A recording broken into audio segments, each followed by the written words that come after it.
Imagine me with you and you with me.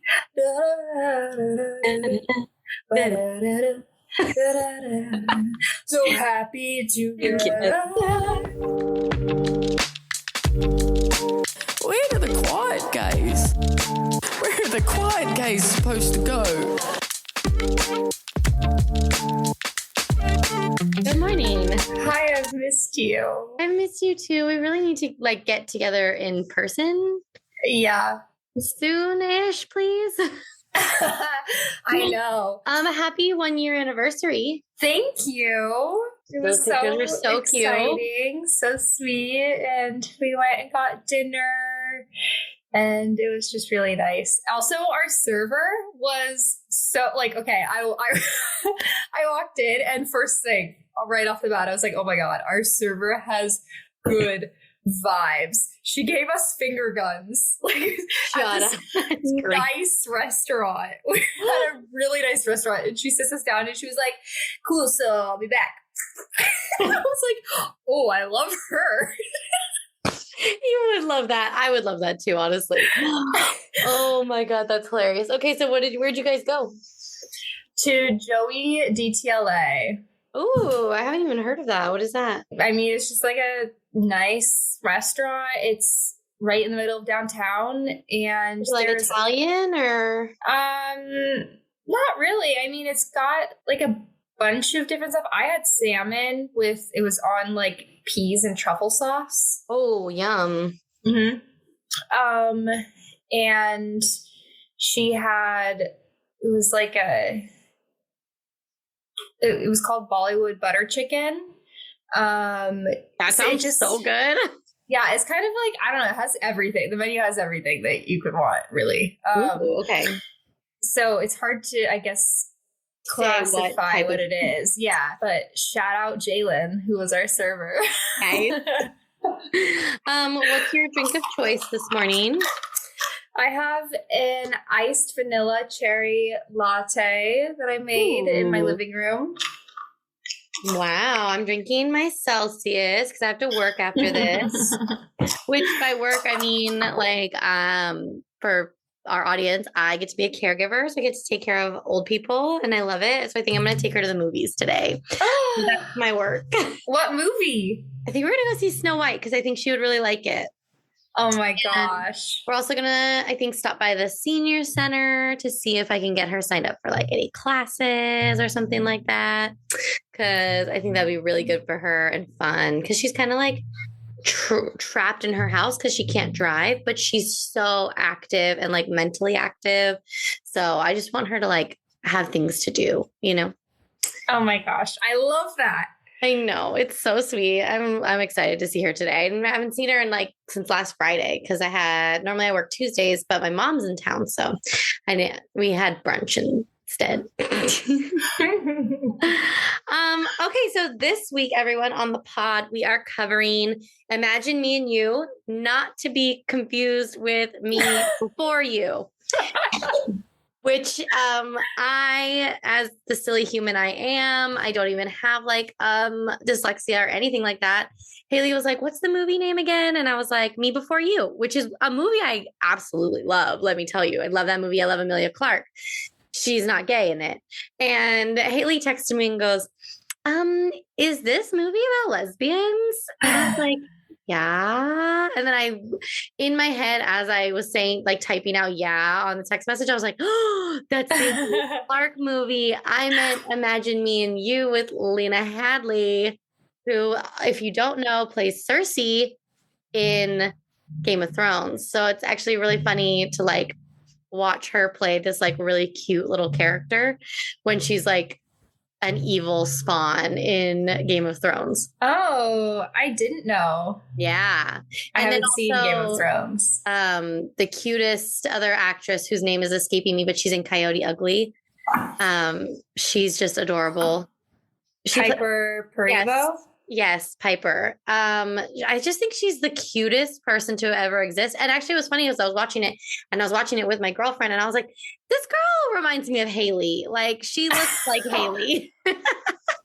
That's so nice. The whole time I was thinking, both of these actresses have famous doppelgangers. Like, I think that the girl playing Rachel, Yeah, Piper. looks like, what is that girl's name? She's in that famous rom-com where they write letters, I think. Am I crazy? Write letters. The only one that I know on that is The Lake House, and that's Sandra Bullock. Oh my gosh. I know what I'm talking about, but nobody else does. You said the famous one too. But she is so famous, and I Okay, wish it'll come to you. Not Julia Roberts. No. What is her name? Like, what time period? And they're in the rain, and there's a rowboat. Oh, Rachel McAdams from The Notebook? Yes. Oh, She I looks could like see that. I could Rachel totally see that. McAdams. Okay. Also then- hilarious you forgot that. Yeah, she looks like Rachel McAdams, exactly like her. They do And look then, similar. The other girl looks just like Keira Knightley. Oh, I mean, they are both British. Although Lena Headey, I think, got her teeth fixed from the time this movie happened to Game of Thrones. Because, those British teeth, I was like, damn. I didn't even notice. Close-up shot of her one time, and I was like, oh, she got her teeth fixed. I did not notice at all. That's so funny. Okay, I want to hear your first thoughts of this movie. So, okay, wait, hold on. Sorry, before we do that. This movie came out in 2005. And I have to say, for like a 2005 British lesbian movie, I just think it's like such a cute, quirky, adorable little rom-com. I was like, because actually I was watching it with my mom and my girlfriend. And I was like, listen, there's not a lot of content here. Okay. I'll give you that. It's just supposed to be fun and sweet and like an enjoyable little watch, you know? Okay, so now what were your first thoughts? Well, actually on that note too, I found out that it wasn't even supposed to be a sapphic story. This was written to be completely heterosexual. Like, the loose character was supposed to be a man. And then somewhere along the development train, somebody said, what if she's a woman? I want to know who that was on the development train. I do too. And I looked for that answer and I couldn't find it. Okay. So if anybody listening knows, please tell us, because I want to know. And so then I also was like, interested in this director and if the director had anything to do with it, but it didn't seem like he had any sort of history in directing, you know, any queer stuff. But Ol Parker is the director, and he actually goes on to direct Mamma Mia, Here We Go Again, which is so cool. And so gay. Even though it's not gay, it's gay. Yeah. But I loved this movie. It was completely nostalgic, even though I'd never seen it before. Yeah. It was one of those things that made me feel like I was back in my parents' basement in the early 2000s. And I was going to finish watching this movie, and then I was going to go upstairs and eat a bowl of mac and cheese. And then, like, the radio was going to come on, and it was going to be Tim McGraw, and the sun would come through my parents' kitchen window. And then I would go get in my mom's car for whatever she said we were going to do. Yes, that's so cute. Yeah, for me, I feel like the exact same. I'm like, it's very nostalgic because it's such a light movie. Like, you think of all the rom-coms around this time. Like, for me, this one kind of reminds me a lot of Notting Hill, which is another British one, but it's Hugh Grant and Julia Roberts. Like, you just think of those older rom-coms that are just so sweet and like very Hallmarky almost in it, right? But this one's like with two gay girls. And it's like, that is, I love that we have that in the mix of that timing, you know? And I think I can't say for sure because I don't actually know, but it's like one of the few of that time where it's just like, it's not about coming out. It's not about a tragic story. They end up together with the big kiss at the end. Like, I don't know. I find it so refreshing, even though it was 20 years ago. Mm-hmm. Yeah. Yeah. And also along that same train of thought, like, had I seen this as a kid in that time zone, like I was not watching rom-coms, let's be clear, because I wasn't like, oh my God, this man is going to sweep this woman off her feet, because I just wasn't like, looking back now, we can be like, okay, this is obvious why. But at the time, I was like, I don't know, this isn't really hitting the spot for me. And see, I was watching all the rom-coms because I was obsessed with Sandra Bullock in a very gay way. So I watched Forces of Nature, 2 Weeks Notice. Like I was watching all of the silly rom-coms that she was doing. Yeah. And so I don't know, if I had seen this, maybe I would have hit the spot, and I would have been like, oh my God. Those pieces of media that you remember seeing as a kid, and you're like, oh, this is like kind of itching a spot in my brain for me, and I'm not sure what it is. And then you find out later that it was gayness. Yes. What's funny is like, I'm pretty sure I watched this movie. I want to say, well, I got married in 2011, and I want to say I watched it either right before that or right after that. And I was just like, why do I like this movie so much? I don't know. I bought it like at that time, like on Prime. I'm just so shook at the year 2011. Oh my God, I know. Because how old were you? Because I was 12, and I would have been... I was only 19. So yeah, wow. Yeah. I would have been in like 7th or 8th grade. Yeah. But let me tell you, like watching this movie now, because I haven't watched it in years, right? I just remember, like, the reason I brought it up, like for us to watch, was because I just remember loving it. Being like, I just remember watching this movie a decade ago, and it's gay, and I loved it. And watching it this time around, like I can obviously see a lot of parallels to my life. And I was sitting there, and literally my girlfriend goes, "Are you reminiscing? Is this hitting the spot?" And I was like, "Shut the fuck up." No. But also I was like, I mean, I do relate in certain points to this, and we can get into that as the movie goes, or as we go through the podcast, especially a particular part where she really comes to terms with it, and she's trying to tell her husband, and he's like drunk as fuck. Like, I was like, damn, that was hard. Yeah. But yeah, like I think this movie is adorable. Should we just hop into it? I don't think this is going to be like a super long episode, because how long can you talk about, a very point A, point B, point C movie? But it's adorable. Yeah. Well, the opening, it really itched that spot that I needed to, because also in film school, I wanted all of my films to open like this. Okay. I was like a die-hard, just wanted the montage that was the classic, early 2000s. I mean, let me back up and just tell people what I'm talking about, because I'm lost in the sauce here, everyone. Okay. Opening. Classically 2000s. The teeth brushing, the phone ringing, she falls into bed, she goes and opens the door, it's the music playing, it's like every single rom-com, teen movie, whatever, opens like that in this era. And I definitely in film school was also opening all of my movies like this, and so were many of my classmates, because that is so nostalgic. It's what we grew up on, and it's like, you can't go wrong. Nope. You're in the middle. They always tell you, like, don't start from the beginning. Start like in the middle of something happening. And I mean, you are. They're like doing something. Yeah, the opening, you know what it reminded me of, is Devil Wears Prada.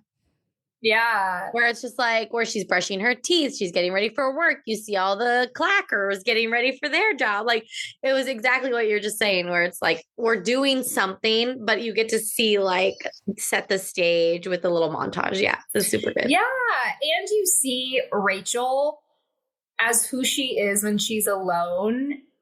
And you can see, I mean, she's a little bit frazzled. She's a little excited. She's kind of quirky, and you immediately like her, because it's the same kind of quality that I think Amanda Seyfried, I never know how to say her name, has. Seyfried? Seyfried. Amanda DMS. I don't know, but her boobs can tell when it's raining, so. I don't know what you just said. From Mean Girls? No, you got warbled in my ears. Oh, I said, well, her boobs can always tell when it's raining. Oh. I was like, you don't know that reference, we're going to have a problem. I know. Yes, they can. But it's the same kind of quality that she has where, like, she's immediately likable. Yes. Yeah. And you're like, I don't know what's going to happen in this movie, but I'm rooting for her. Like, but also I have to say, like Rachel McAdams, this actress, Piper what? What's her last name? Piper Perabo. She is just a likable, charismatic little girl in my head. Like, I'm just like, you're so sweet. I just want all the good things to happen to you. Yeah. Okay. You know what else was super Rachel McAdams to me is at one point it was, the park scene, her hair had like the little wispies in front of her face. And I was like, oh, that's her. It's you. Yes. Okay. So it's wedding day and yes. Rachel is getting married to a man. And we have, oh my God, I'm the worst with names. What's Lena Headey's name? I just know their actress' name. Yeah, Luce. So Luce is doing her flowers and she owns this flower shop called Flowered Up, which I think is so cute. I know that there's a play on words here, but I don't know what it is. Me neither. Flowered Up, like buttered up? We don't know. You know, if nobody can figure it out, then it wasn't that particularly clever. Now, was it? Okay. Sorry, writers. But I love the font for some reason. I was like, actually, I really like that like design detail. And let me tell you, the bouquets throughout this were gorgeous. Oh my gosh, yes. And the constant like hilarity of the customers at the flower shop, especially the guy that was like, I need the perfect plant, and then comes back with a cactus that literally looked like a dick and balls. I was like, this is hilarious. Luce's flower shop is not a flower shop. It's a therapy office. That's what I said. That's exactly what I said. Because obviously I talk all through movies because I'm annoying like that. But I was like, oh my God, I didn't know like florists were also therapists as well. Like bartenders and florists. Yeah, it makes perfect sense. And it's like completely against her will. She's like a hostage to this. Yeah, when that girl's crying and she's like, yes, I can do a delivery. Okay, just give me a minute. That whole time I just kept thinking about like as actors how that choreography would have been as of her trying to reach the phone and like not fall and trying to stay in the scene and not be laughing, and probably that girl who's doing the sobbing is like probably laughing as she's doing it, but we just can't see her face. Oh my God. Being on set for that would have just been gold. That's hilarious. Yeah. So Luce is going to the church and she meets the groom, and she also meets Coop, who is the groom's best friend, who's also like, I don't want to call him a ladies' man because I don't actually think he's like very good at it, but he like constantly hitting on just any woman that exists. And he's like really into Luce, and little does he know that she's gay. Mm-hmm. And that is a hilarious reveal at the dinner in a couple scenes. But we also in the opening scenes meet Rachel's parents, who are hilarious. I feel really bad. Listen, I don't normally say that I feel bad for men, but boy, do I feel bad for this dad to be married to this woman. Yeah. You know, I think that the introduction scene for the family was genius because in such a short amount of time, we know who these people are. Like, we know the sister, we know both parents, and we know how the relationship works between each of them and Rachel, like so fast. And I mean, like the family dynamic is so good too. the dad and Rachel we see are parallels of each other, like right from the get-go. They're very soft-spoken. They get each other. The dad is like right there with Rachel, shares a point of view with her, and the mom is just very like iron fist, controlling of everything. Everything's about her. And even Luce says that when she's delivering the flowers, like, oh, this wedding is about the mom. And we have the little sister H, that she has this really great line when she's explaining her name, and she says, well, people tell me that my name is short for Henrietta, but it's not. It's short for Jesus H. Christ, which is what my mom said when she found out she's pregnant for me, which is so good that as a kid you think that your full name is Jesus H. Christ. Right?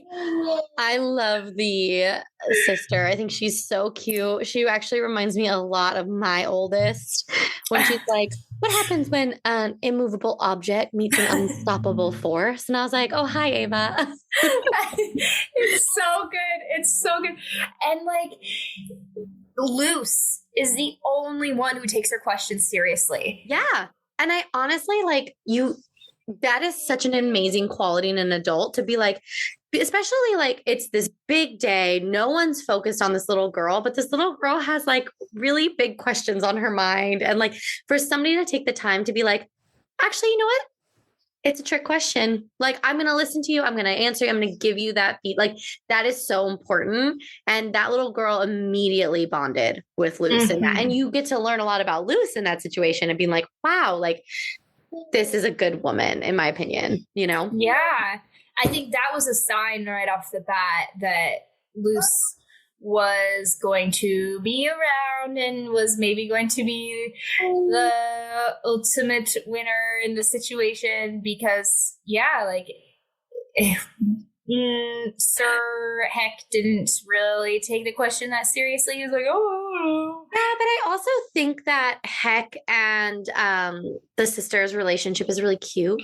Like, I think what I kind of figured out timeline wise is I think Heck has been in her life as like an uncle figure almost her entire life. Yeah. Because obviously there's a significant age gap between Rachel and her little sister. And when Coop is giving his maid of honor speech, his best man speech, he's like, oh, they've been together for so long. They're finally getting married. Right. So I'm like, this little girl is like 10.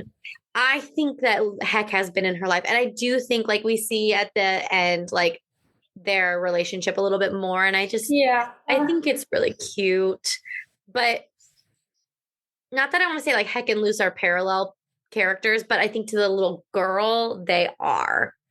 Yeah. But it's very cute. All around. Anything with the little sister is just adorable. I adore her. There you go. So now we're on the way to the chapel. Rachel's in the car with her dad, and her dad is just like, I shouldn't have married. Yeah, like you're in the car, you're on the way, and you just want to say, stop the car. And you're just like, oh my God, like this is not the time. But major foreshadowing though. Oh yeah. Oh my God, I know. But so we get to the chapel and Luce is in the front row with the little sister. And she's like, okay, I'm going to go set up for the reception. The wedding march starts.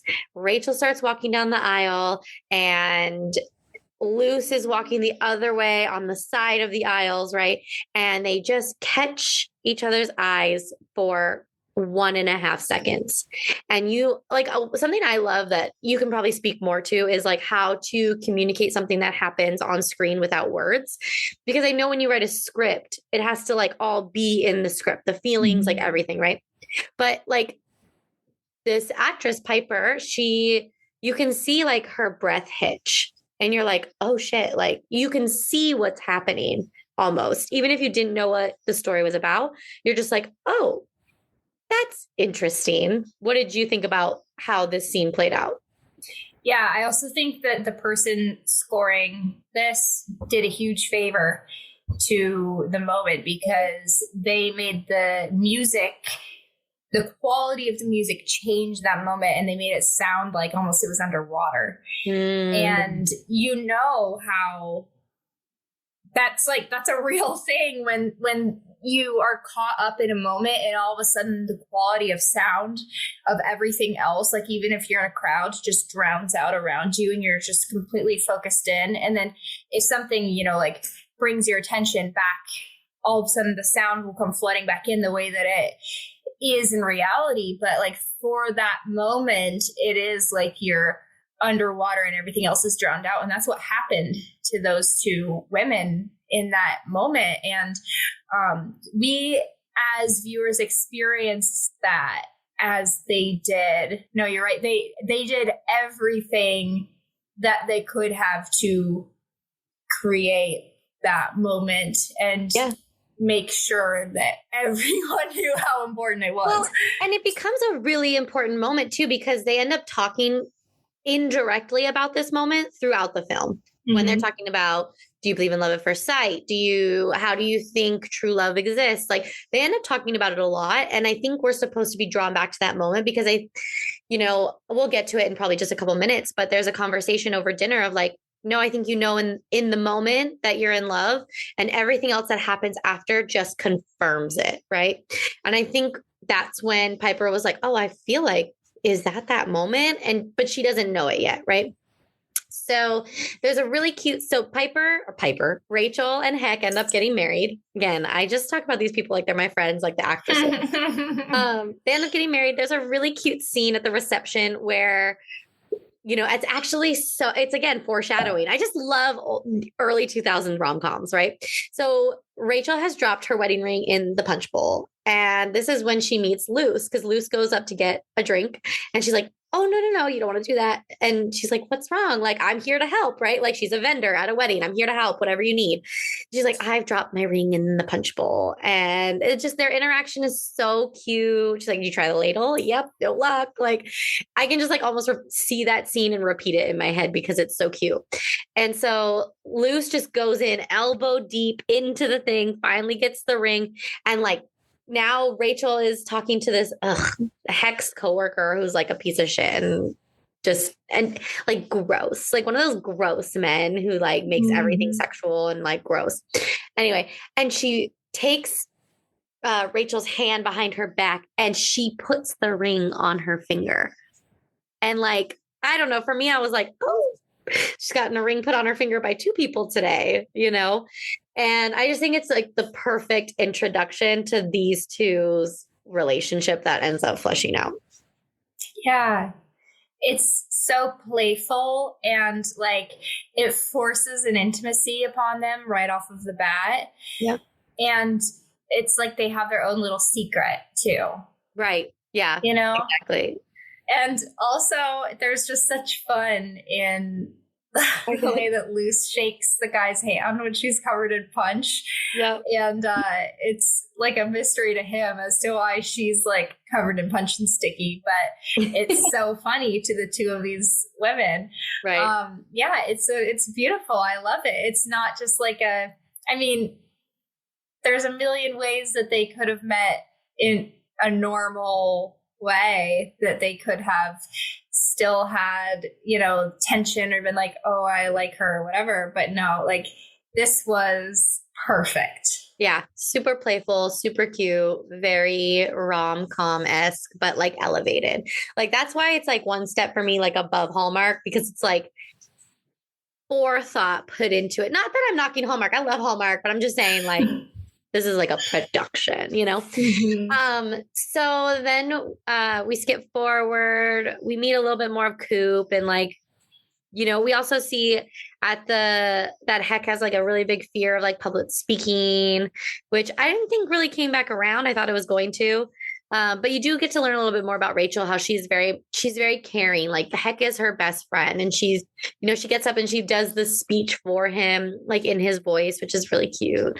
And you see, what she's saying is like narrating Luce going back to her apartment.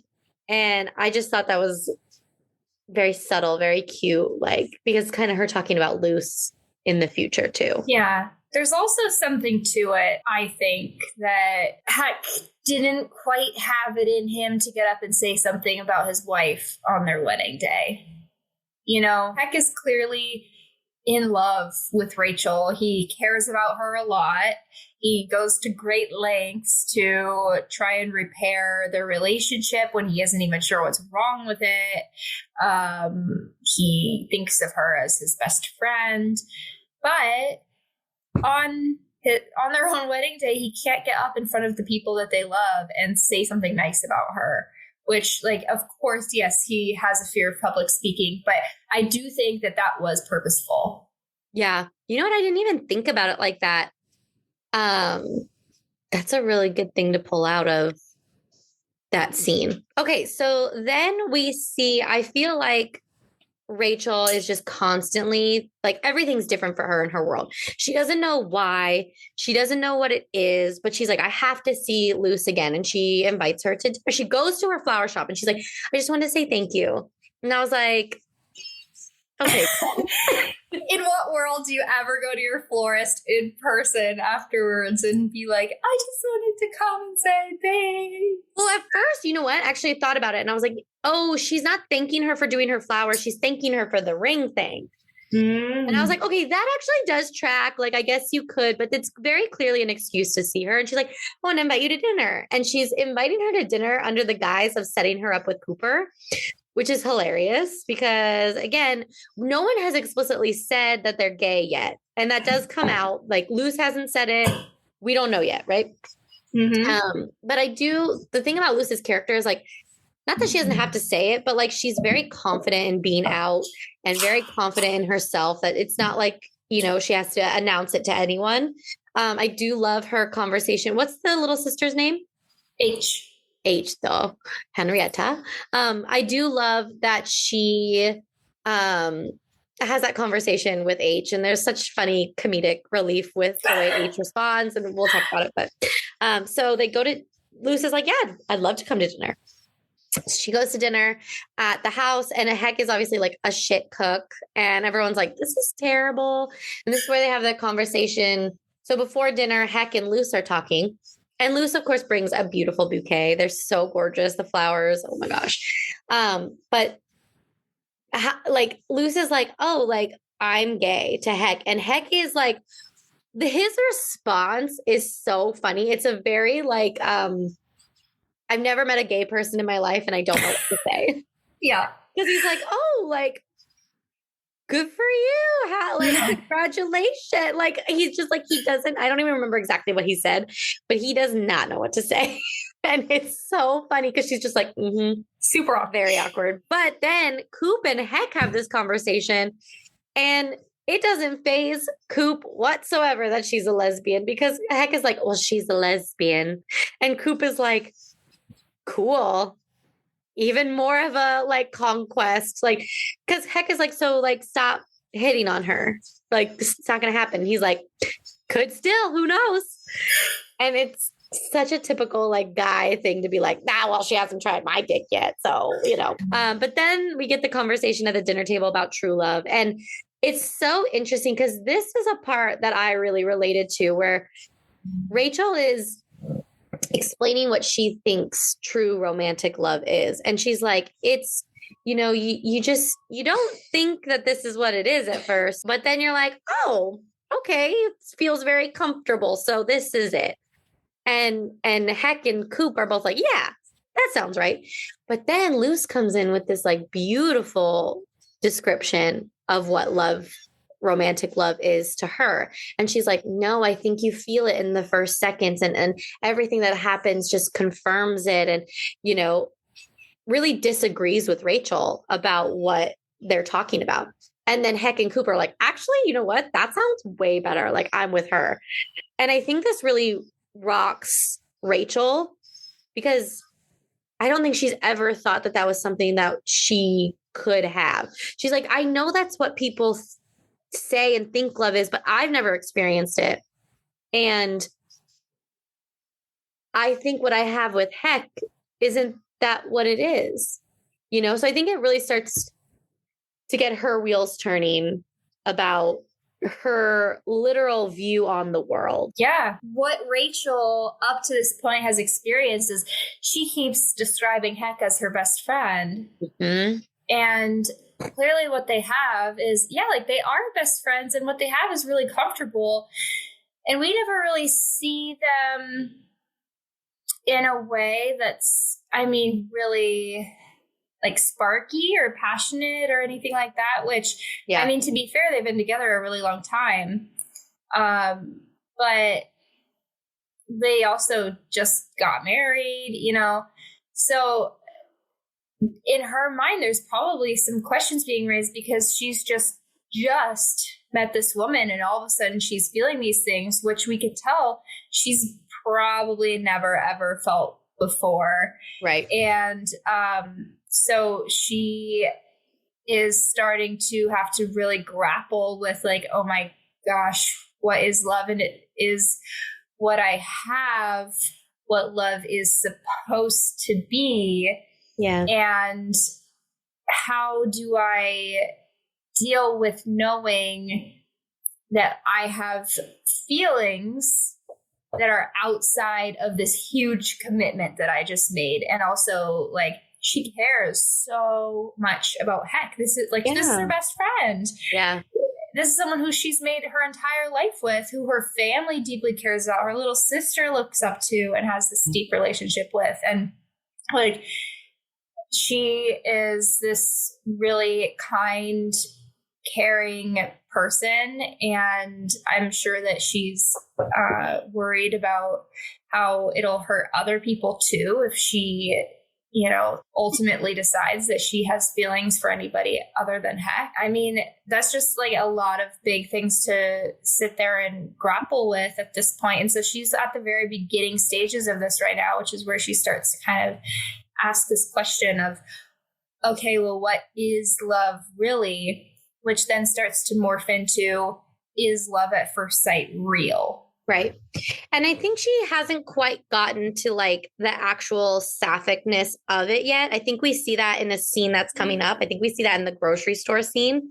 I think there's a very clear evolution of Rachel's thinking, even though she never says it out loud. I think we can see it. And maybe it's just me. Maybe I can just see it because I feel like I went through it myself. But I feel like they did a really good job of showing that. So there's a really cute scene after dinner where Rachel goes, or not Rachel, Luce goes up to the like attic / rooftop area.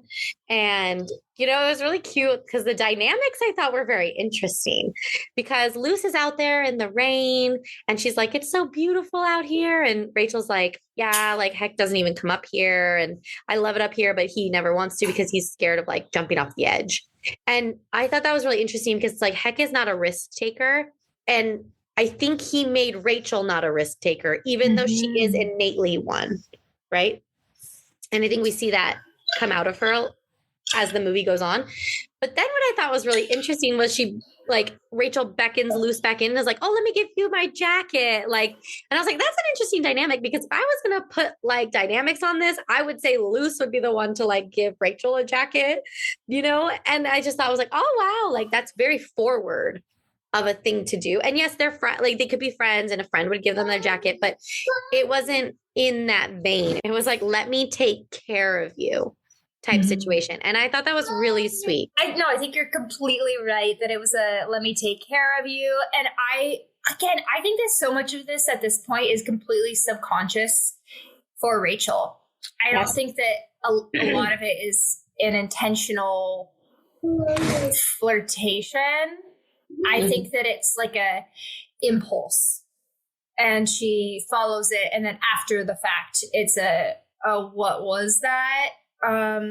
Like she has afterthoughts and processing that happens later. But in the moment, she's very much just living what happens. And it's not, it feels innocent in the moment because she feels so,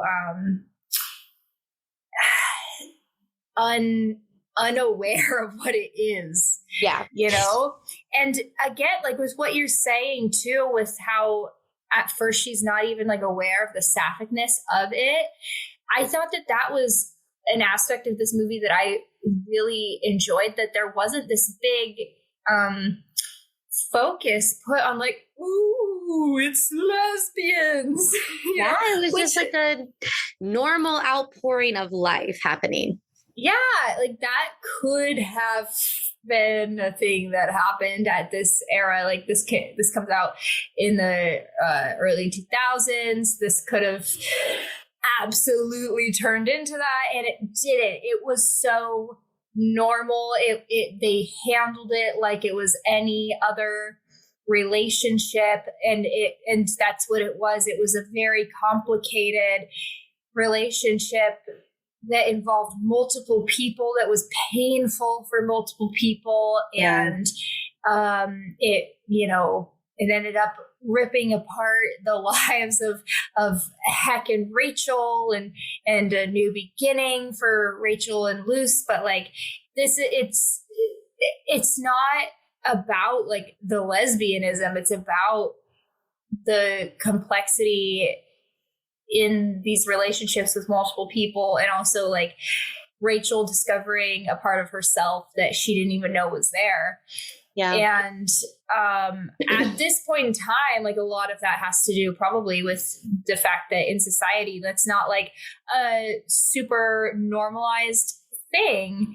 Yeah. And I think we see that through the mom's eyes. Yes. That part of society of like, no, a woman as you are, like she was not on board until the very, very end.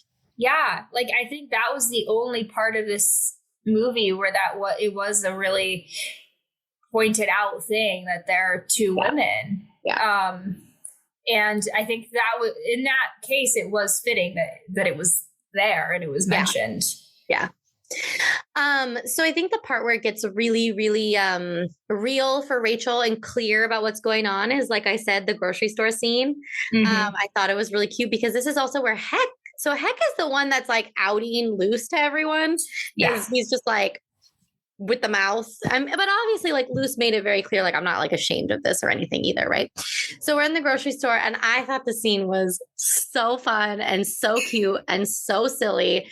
But Luce is there with her friend who looks gay. Like she's got baggy jeans on. She's got the headphones, like very stereotypically like 2005, what you would think like a gay girl would look like. And then you have Heck and Rachel there, and Heck is like, oh no, like Luce is gay. And just that alone, I think popped into Rachel's head like, oh. And like, I think her whole brain like exploded and was like, oh shit. Like, I think like, am I gay? Is that what this is? Is that what I'm feeling? And that's a scary feeling. And then you could just see that she wants to run away.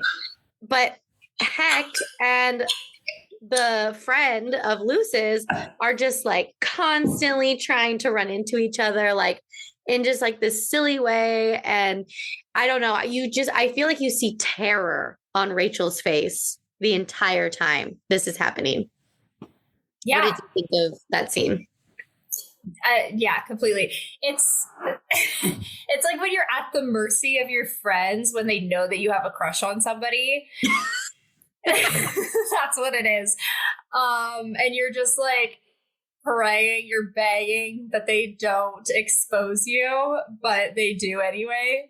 Yeah, because Luce, so after the first interaction between Luce and the friend who's named Luce and Edie, and Heck and Rachel, they walk away from each other and Edie immediately looks at Luce and goes, what the fuck is going on there? Like, what is that? And then Luce is just like, I don't know what you're talking about. Like, I don't need to talk about this with you because like she's married. Like, I don't need to do this. Right. And then the second time they meet up, Heck is like, Edie, are you gay? Are you guys together? Like just straight to it. Because the audience is with Heck.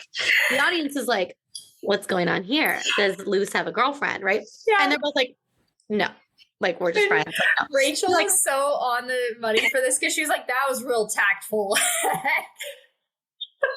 It's something, honestly, like I get Heck in this scene because I'm like that. Because I'm like, I want to know I want to know. That would be you. I can 1,000% imagine being out with you and you approaching somebody and be like, "Are you gay?" Are you guys gay? Are you guys like? Do you guys like kiss? In like a romantic way? Yeah, no, I would because I want to know. I'm not. I don't have. I mean, I think I don't have as much. I don't have any tact either sometimes. But yeah, it was funny. But I do really think that Rachel was internally crumbling because I think like, at least like in my experience, when you realize this and you realize that like, oh, like maybe my whole life is wrong and my whole life is going to be different, but I'm the only one that can decide that. And I'm the only one in charge of completely flipping my life on its head. And do I want to do that? And I loved watching Rachel go through that struggle because I think it's very relatable because, you know, as we get to it, she has to go through, she has to come to terms with it and then decide whether she wants to stay with Heck or leave.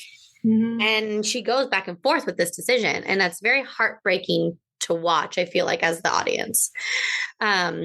So now Rachel is like, oh, she's gay. And I feel like she's trying to put it off. She's like, I don't want to see Luce anymore because like, I don't want to do any of it. And where we see this dynamic happen is Rachel calls Luce and then hangs up. And then Luce does like star 69 or whatever it is in Britain, calls back, but Heck picks up. And now Luce is like, oh, interesting. But then Heck is like, hey, will you please escort my wife to this soccer game? Which I was like, yes, get the football in there.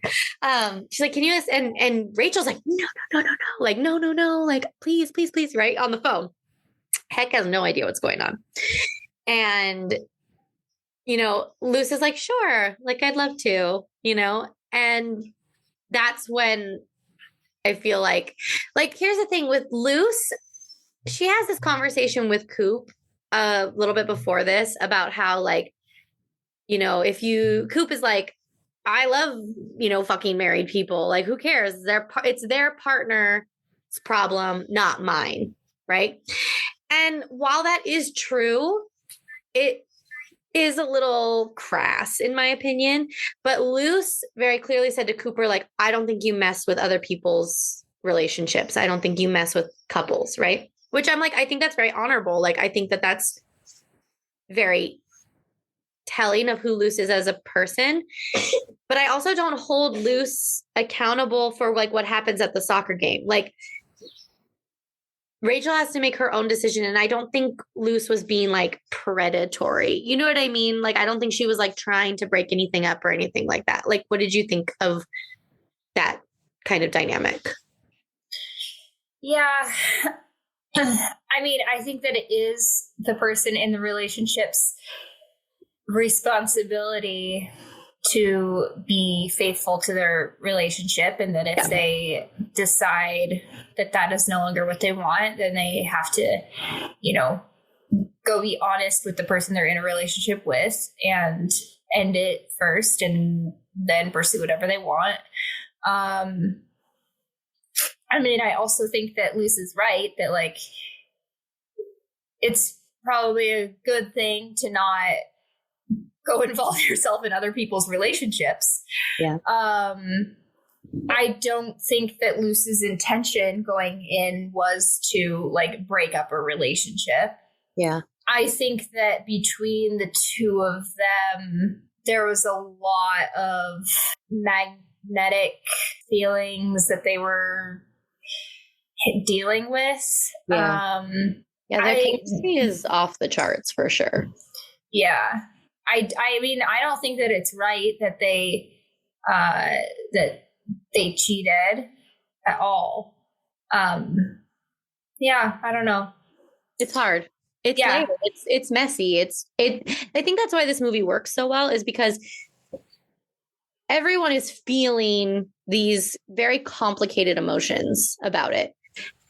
And then everyone has to navigate the fallout of complicated situations, actions of people, and you can understand people's actions, but you can maybe not necessarily agree with them. And yeah, I think it's just really hard all around. But I think that's why this movie works. And like, to me, I feel like this movie really stands up to the test of time too. You know, like I didn't watch this 20 years later going, this is cringy and this didn't age well. It still felt very relevant. Yeah, no, it does. I mean, they're all real people in this. Yeah. So we go to the soccer game and I loved it. I thought it was super cute. If this had happened and like both of these people, like Rachel was single, I'd be like, this is the best scene ever. But you do kind of watch it with like not a side eye, like, oh, something bad's happening, but with like a, this is not gonna go well. Like, you know, because what happens is like, Luce teaches Rachel like how to yell, which I loved because I like to yell and I can very much project my voice. And I was like, this is exactly how I would teach someone. But she also teaches it in like a very romantic way. And she ends up getting like, but again, here's the weird dynamic of like Rachel being the one who is pushing this forward because yes, Luce like puts her hand on like where her diaphragm is. But Rachel goes, oh, I think I need both your hands there. Right.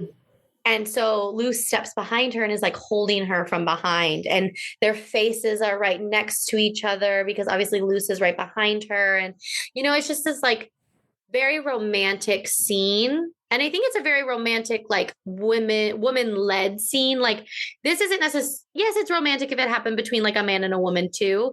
But for some reason, this type of interaction, I feel like is so romantic when it's between women because there's so much unspokenness, but like feelings that are like understood. You know, I don't know if I explained that correctly, but we'll go with it. And, you know, you get this like very comedic thing of Luce screaming, you're a wanker number 9. And she's so loud. And it's just like a very funny moment. But now Rachel is like, I feel like fully in. And they're walking back from it. And they're standing there in like kind of the mist and the fog. And Rachel almost kisses Luce. And it's like she catches herself like, what the fuck am I doing? Because Luce kind of backs away, right? Because she's like, oh, whoa, I don't know if you like really want to do this. And now Rachel is feeling very cut off from Heck, in my opinion. Like they're in bed together and they're like reading the newspaper and they're, you know, and he's like, come back to bed. And she's like, I'm already up. Like she doesn't feel that intimacy with Heck in the same way she feels it with Luce. Yeah. There's some really interesting things that I want to get your opinion about that Rachel's doing to try and, I don't know, reignite her spark in her relationship. Maybe, or something. Yeah. One of them being she gets porn. Yes, she does. She's very curious. She goes to Blockbuster. And okay, so I think where you're going with this with me is, are you asking me if that's like a thing? Like, what are you? No, I just mean like, what was she doing? Like, was that her intention? Was she like, okay, maybe if I watch this, then it'll bring back some heterosexual feelings? Like, will it spice our relationship back up? Like, no, I don't think that's what it was. I don't think she ever intended for Heck to see that video.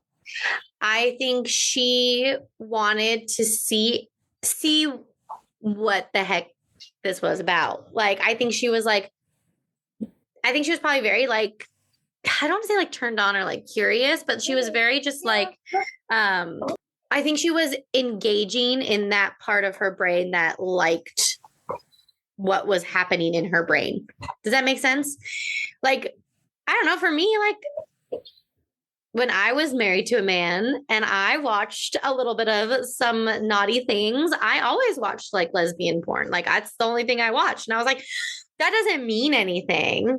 that doesn't mean anything to me. You know, it doesn't mean that I'm this way. It was just like, this is just what I like. Right. And it goes back to when, YouTube first came out and I was like, first thing I shall Google is girls kissing. And, it to me, it didn't translate in my head like, oh, that's because that's what you are. And I think Rachel's the same way. I think she's like, I'm just like curious. Right. Wait, so do you think she was watching Lesbian? Yeah. Oh, that changes things because I thought that it was like man, woman. No, it was because you can hear the girls. It's two women's voices. The balloons going on. We're on Zoom and they have a feature apparently when you do deuces, I guess, like balloons go through, but we're also like lesbian porn, balloons. Celebratory. No, I think it was lesbian porn. Interesting. Okay, well that changes my thought on it then. Yeah, I don't think it was to spark. I think what she did to try and spark that was the woods scene, which I think we've seen in a lot of our literature and a lot of our movies and a lot of other things that we've covered, especially with Jenny and Bellward, where she's trying to prove to herself that she does like the man that she's with, that she is straight, right? She does like, heterosexual sex, Yeah. Prove that to herself. And again and again and again, we see that does just fail. And it almost reinforces the gayness. Yeah. Yeah. Also the fact that they run into a gay couple in the woods is so funny. Like the irony there. I also thought that was so cute too, though. Like, especially like their reaction to it, like Heck was like, oh, okay. But also they shook hands. I know. And I was like, so awkward. Maybe we haven't gotten to that point yet. Yeah. Yeah. Also, hands. like, it's you realize through that moment and also earlier in the movie when Luce makes a comment that like, first of all, throughout the country, gay marriage has not been legalized. And it has maybe been legalized in like a couple of states at this point, but they are not allowed to be together in most places. Yeah. And Heck asks Luce, like, well, aren't you going to get married? Have you thought about it? And she's like, well, maybe I'll think about it, like, now that it's legal. And that's kind of the eye-opener for Heck and for the audience. And I think another thing to think about now is like people are having to face that harsh reality as rights are getting stripped back and or are under threat of getting stripped back. That legal marriage is not promised for non-heterosexual people. So that's pretty sad and scary, but I think that was handled well in this movie of like, yeah, hey, sir, not everyone has it like you. Yeah.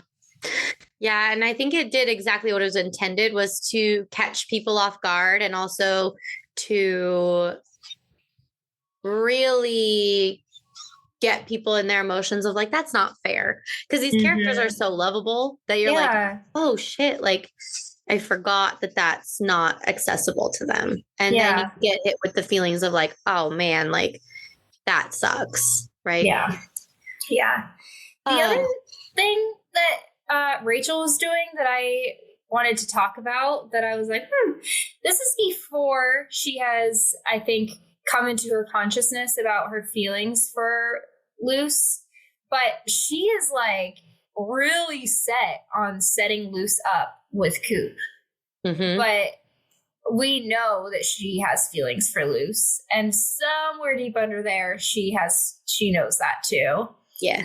And my theory is that she's doing that to just like make sure that Luce sticks around, that she doesn't become a stranger. That's exactly what she's doing. That's exactly what she's doing. Okay. Yes, because then she'll be in her life. She'll be around more. Right? Because at that point, it's like, oh, it's this like magnetic, because Rachel does talk about it in the beginning of like, you just, when they're at the auction, she's like, you just meet someone and you just want them to be your friend. And, you want to keep them in your life. And so that's what she's doing with Heck and the Luz situation. Okay. Okay. So should we get to the climax here? Yes. Well, this makes me so sad for Heck. Oh my God. Okay. Yes. So there's this big scene, the climax of the movie, where Rachel comes in. You know what? I want to talk about something because my girlfriend had a really interesting take on this scene. So Rachel comes in and to the flower shop and is like, I need to talk to you. Whatever's happening, this has to stop. We can't do it, blah, blah, blah. And it was interesting because my girlfriend says, why is it always the person who's out more? Why is it always their fault? Right? Because like the way Rachel is like kind of coming at Luz is like, you did this to me. You caused this to happen in me. Right. And I'm like, you're right. Like, that's actually really not fair. Like Rachel needs to take ownership of herself. And Luz is just standing there like, what the fuck? I didn't like, what am I doing here? Right. But to me, I'm like, I think she's just processing and trying to be like, we have to stop this because I can't deal with it. Right. And then Rachel walks out, comes back in, and they kiss and they start just like having this very passionate, intense moment. And then we hear the bell of the door and we hear Heck say, Luz. And you're just like, oh my God, like Heck is here. And he has this whole monologue with Luz. Well, it's not a monologue. Wouldn't that be like a soliloquy? I don't know. Once has another person on stage. I don't know. It was my theater coming in. But I feel like you want to talk about what he says? Yeah. So he is just like, I don't know what to do. Rachel has been so distant and I feel like I'm messing things up. Like, has she said anything to you? How can I fix this? Like, I love her so much and I will do anything. Just tell me what she said to you. And Rachel is in the back listening to him blame himself for how their relationship has become distant and how she's gotten kind of like weird and cold towards him. And he just truly has no idea. And Luz is literally out there with sex hair, having just been about to go all the way with his wife. Yeah. And tells him, no, she hasn't said anything to me, but you should ask her, not me. Which I think is a very honorable thing to say, right? Like, it's not Luz's information to share. It's Rachel's, right? And it is heartbreaking because you can see the pain on Heck's face of like, I just don't know what's going on and she won't talk to me. And so it must be something. He was like, just if she said anything, tell me so that I can stop doing whatever I'm doing or I can do whatever it is she needs me to do, And yeah, that really is incredibly heartbreaking to watch. And then, Luz goes back in to talk to Rachel about it and Rachel has left through the window. Yeah. Well, and then when she says, ask her, he says, I can't, because what if something is wrong? I totally understand that because you're like, I don't want to know the answer because if I know the answer, I know it's not going to go in my favor. Yeah, like if you hear it out of the camel's mouth, then that feels pretty damning, doesn't it? Yeah. We have about 20 minutes left, so I want to just keep us on track. Okay. So Luz sees that she's left and sees her running down the street and she runs after her. And they have this kind of heart to heart of like, yes, I love you. Yes, I love you. And Rachel's just like, but I can't do it. I can't do it. I can't change my life like this. I can't uproot everything. I will sacrifice myself because it will hurt too many other people for me to do this. Right. Which I feel like is a very common experience for people, because it's like, I don't matter as much as these 10 other people that this will affect. I rather just stay quiet. I rather suffer in silence and keep the peace than do the thing that feels selfish. Right. So then Heck is obviously like racked with just insecurity, anxiety, not knowing what's going on. He gets blackout drunk with his friends, comes home, and Rachel's been waiting for him because she wants to talk to him about it. She wants to let him know. And he, he's very funny in this scene because he's like, hold on, I just got to drink like 8 more cups of this water and then I'm all yours. And, and so she's like, okay, fine, I'll wait for you. And he does. And he comes over and he lays down on the couch and she turns away from him because I don't think she can face him while she tells him this. And she starts talking to him and she starts telling him how she loves him, but she's so sorry. She fell so hard for someone that wasn't him. But she's going to stay and it's over and it doesn't mean anything. And, she turns around and he's asleep. And the most heartbreaking line for me in this whole movie was like, no, please don't be asleep. I can't say this again. Like, I can only tell you this one time, right? Because it took all of her courage to do it. And to me, I was like sobbing. I was just like, oh, that's like so hard because she did try, right? And she goes to bed and then Heck opens his eyes and you're like, oh, he did hear it. He did hear everything. And she says, I wouldn't leave you. You're my best friend. That was enough before. It'll be enough again. And that is really, like we talked about at the beginning, of what is love to her. Like, is it enough to have your best friend and to be comfortable, or is it something more than that? And here she is deciding that it's enough to settle for that. And I think you want to believe that. Rachel wants to believe that, but it's not true. It's not going to be enough. And we do see that obviously play out in the rest of the story, but it is very heartbreaking. And then we go to like, it's Rachel's birthday, which also, can we talk about how they're both Sagittariuses, I want to say. And we learned that from Coop, and Coop was like, oh, I could see you with another Sagittarius at the dinner, at their little dinner that they had. And I was like, oh, interesting. So it was Luce's birthday at the soccer game. And then this is only a couple days later, right? So I was like, oh, look, they're both Sagittariuses. Interesting. It's Rachel's birthday. And this is where it all kind of comes out. And Heck is just like, I can't do this. Like, it's just, when you're at an event and something is just so occupying your mind, you're not even there at the event. And I feel like that's how Heck was. And he just has a full meltdown. The mom, the dad, the sister are all there and they're all like, what is going on? And Heck leaves and Rachel walks out after him and they have this big scene. I don't even know what to call it, where everything kind of comes out. Yeah, so basically this is where shit hits the fan, because Heck like airs her dirty laundry to everyone. And it's not even that he's trying to do that. It's just that like he cannot hold it in anymore, that he can't take it.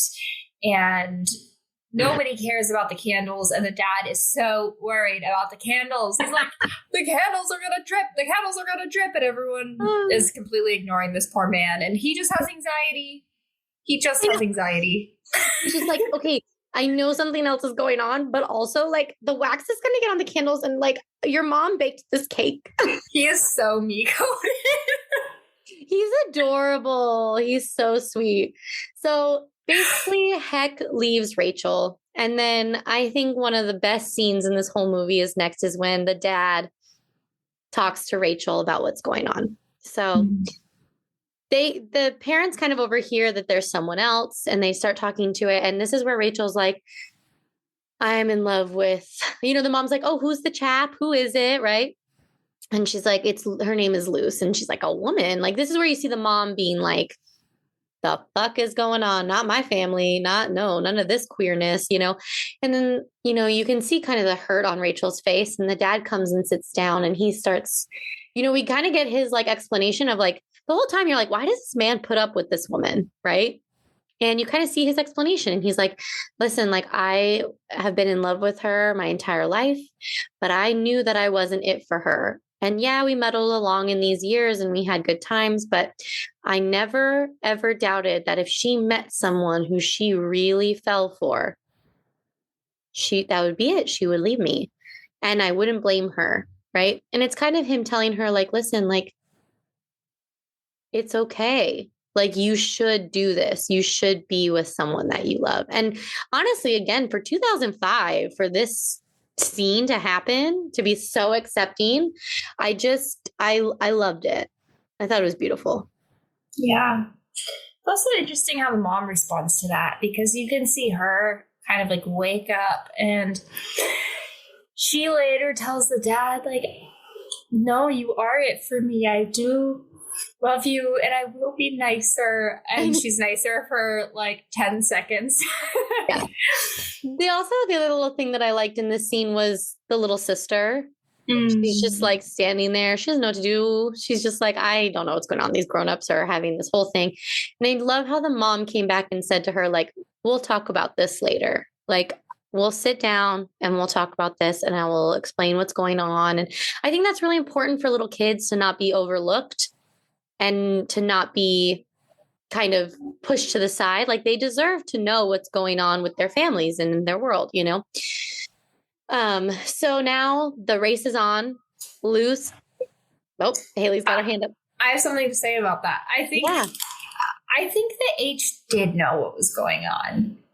Yeah, I do too, but I also like she's still 10. Yeah, no, I think you're totally right about that. That like that was a really good moment with the mom, and that the mom should come talk to her. But also, I think that she was in tune enough to know that Heck was going to be hurt. Yes. And she really picked up on that, like, Heck was not going to be okay out of whatever the situation was because of what she goes and does after this, which is she goes and gets a variety of sweets and goes and sits with him and talks to him and makes sure that he knows that I think you can do anything, Heck. You're going to be okay. Yeah. I'm going to be your friend forever, Yeah. And that's such a fear for him, probably, that this is his family too. Yeah. H is his little sister too. And to have the fear of like, okay, if I part ways with Rachel, does that mean too that I lose this family? Yeah. And H is going all by herself as a little kid to like ease at least that part of the wound for him. Yeah. H is such a sweetheart. I love it. Yeah. Very intuitive, very emotionally mature. But now the like rom-com ending that everyone deserves and wants comes, and they're all racing in the little tiny taxi, and Rachel calls Luce, who's like on her way to the airport, and Luce picks up and is like, I get it. You can't do it. I understand. And like hangs up. But there's this bicyclist who's singing this song going through traffic. And Rachel on the phone, like hears him. And so now she's been hung up on and she's like, wait a second. Then the bicyclist passes her and she's like, I know that song. Luce is right up ahead, but they're in traffic and there's no way to know what car she's in. So she climbs up on the top of the car and she starts yelling, Luce, Luce, right? And we know she can't yell very loud. And now all the cars around are like sticking their heads out, like, what's going on? What's going on? And, Rachel's yelling, I can do this. I don't know. Like, right. But so now she thinks, and she's like, you know what? I am going to scream something. I'm going to do what Luce taught me. And she yells, "You're a wanker number 9." And Luce is like, "Oh my God, it's Rachel." And she gets out of the car and she stands up on like a tractor and sees her across all the traffic. And Rachel's like, "I can do this. I can do this." And they run towards each other and the music swells and they have their kiss and everything's perfect and they live happily ever after and fade to black. It is beautiful. I know, I'm like crying. And I'm just like, okay, good. Some lesbians got a happy ending. Yeah. It was, I loved it. I loved it. It ended and my chest felt light, like I had little caterpillars crawling around in it. And the sunshine was coming through the windows. Yeah, and Tim McGraw was on the radio. No, it really is like, again, like I said at the beginning, just like the perfect rom-com that like deserves to be made. Like we deserve to have the same representation that straight people have when they see rom-coms and how they just make you feel good. Like love and life is worth living and having, you know? Yeah. And that song's gonna be stuck in my head. Imagine me with you and you with me.